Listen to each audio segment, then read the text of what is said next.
Hi, this is Grandpa from Grammy and Grandpa Read, and today we got another Scooby-Doo book. This one's called The Rogue Robot, and it's by Cooley Peterson and illustrated by Dario Brizuela.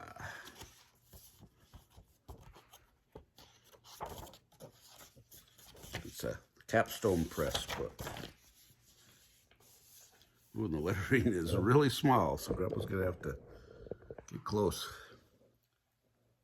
A cool breeze filtered off the ocean as the gang dug for clams. I can't wait to eat these clams, Shaggy said. Too bad Funland hasn't opened for summer yet. I bet they'll have all sorts of groovy snacks. Funland looks a little spooky, Velma said. Maybe even haunted, Daphne added. Gee, Scoob, calm down, Shaggy joked. Scooby pointed toward the amusement park. Roast, he shouted. Ghost? Shaggy, Velma, and Daphne said together. This calls for an investigation, gang, Fred said. Everything's running, but no one is here, Fred exclaimed. A robot is riding the roller coaster. How is that possible, Daphne asked. It could be gravity, Velma said. It's a force that keeps the coaster in motion once it starts. Like, what's a force? Shaggy asked. A force is a push or a pull, Velma explained. Forces cause motion, which means gravity pulled the coaster down the first hill, Daphne said. But how did it get up the hill? I'm too hungry to solve any mysteries, Shaggy said. Let's check out that hot dog stand, Scoob. Anybody there? Can we get some service, please? Shaggy called. We'll have a plate of hot dogs to go with all the fixings. Rum, Scooby said, licking his lips. Scoob, please tell me you pushed that plate of hot dogs, Shaggy said. Rot-ree, Scooby said, shaking his head. Hot dog ghost, Shaggy yelled. Does a force always cause movement? Shaggy asked. Because those hot dogs, moved all by themselves. Something moved those hot dogs, Daphne said, but a force doesn't always cause a motion. Forces can cancel each other, and then objects stay still. Like gravity causes a downward force, and the bench causes an upward force. Shaggy and Scooby exert a downward force on the bench, Velma explained. The bench exerts the same upward force on them. Otherwise, the bench would move. Otherwise, the bench would move? Asked Shaggy. You get it, Velma said. Woo, said Scooby. I could sit here forever, Shaggy said. This bench, totally comfy. You've just described inertia, Velma said. Like Gesundheit, Shaggy said. No, inertia, Velma said. It describes how an object of rest tends to stay at rest unless acted upon by a force. That's Newton's first law of motion. The same is true of moving objects, Fred added. Objects in motion tend to stay in motion. That means Shaggy will stay on the bench until a force moves him, Velma said. Or that robot, Daphne cried. Rut-row! Rut-row, Scooby shouted, pushing Shaggy off the bench. Come on, Scoob. Let's pick up that robot's scent, Shaggy said. Row rent, Scooby said. No scent, Shaggy asked. Maybe it was a ghost. I guess ghosts don't leave a scent. Roast, Scooby asked. Shaggy pointed to the hollow mirrors. There he goes, Scoob. Let's follow that robo-ghost. Man, look at what those hot dogs did to me, Shaggy joked. I'm stuffed. Ree-roo, Scooby said. Zoinks! The robot, Shaggy cried. Let's get out of here. What are you doing? Daphne asked. Like The robot is totally after us, Shaggy said.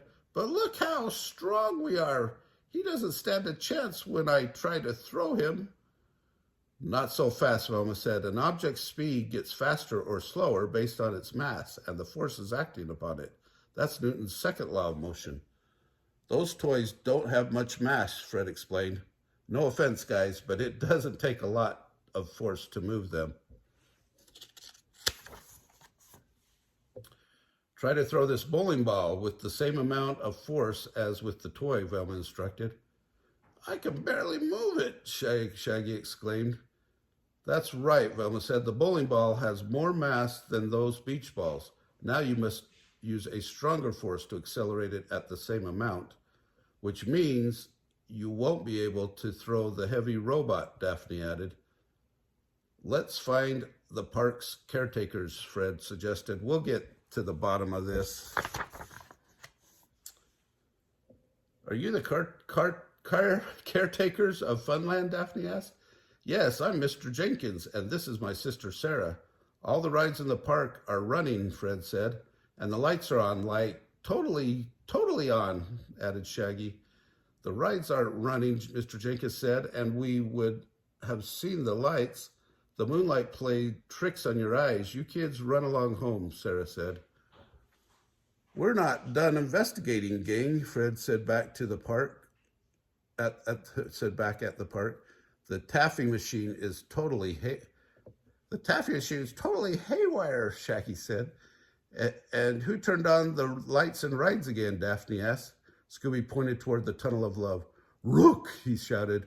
The robot. He's going into the ride, Fred said. Let's follow him.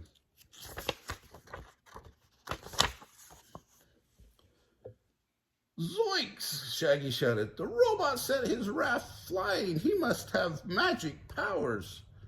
Not exactly. Forces come in pairs, Velma said. For every action, there is an equal and opposite reaction.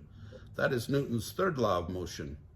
She's right, Fred said. The robot jumped off his raft. That's the action. Then the raft moved in the opposite direction. That's the reaction. Look, he's getting away, Daphne said. Like, I think your driver's license has expired. Your driving is crazy, Shaggy shouted at Velma. The steering and the brakes don't work, Velma said. I can't control the car. Ruh-roh, Scooby said. I'll drive through that pile of taffy. Maybe friction will slow us down, Velma suggested. Holy smokes, it worked, Shaggy exclaimed. But how? The car's wheels rubbed against the ground, and the sticky taffy, Velma explained. Friction is a kind of force. It slowed down the car. Do you hear footsteps, Velma asked. The robo-ghost, Shaggy shouted. Mr. Jenkins, Fred asked, what are you doing here? I'm here for Charlie, my robot. I built him to run the park, but it seems he went a little crazy. You can say that again, Shaggy muttered. Could you kids help me catch him, Mr. Jenkins asked. We're on the case, Fred said. We can use the magnet to pull the robot toward us. Like how? Shaggy asked. With magnetic force, Velma explained. You can't see it. It's invisible, just like gravity. That's how, said Daphne. A magnetic force can push or pull a magnetic object without touching it. My device, says Charlie, is close by, Mr. Jenkins said. Point the magnet toward the hot dog stand. Zoinks! The magnet is working, Shaggy said. I'm afraid my robot has seen better days, Mr. Jenkins said. Somebody must have really pushed his buttons, joked Shaggy. Scooby pointed toward the menacing shadow. Rook, he shouted. Who's there? Mr. Jenkins called out. Sarah? What's going on? Mr. Jenkins asked. What's going on? She huffed. You and that silly robot. I knew I couldn't convince you it was unsafe around children unless I proved it to you. I reprogrammed Charlie to show you what could happen. You sure showed him, Daphne said. That robot went totally bonkers. Now that this mystery is solved, Scoob and I will volunteer to eat up and I mean clean up all that taffy, Shaggy said. I'm so hungry I could like eat a robot. Oh, I hope you like that story. Grandpa had a hard time reading it with the small print. Anyway, smash the like button down below, give us a big thumbs up, subscribe to our channel, and watch the Scooby-Doo playlist.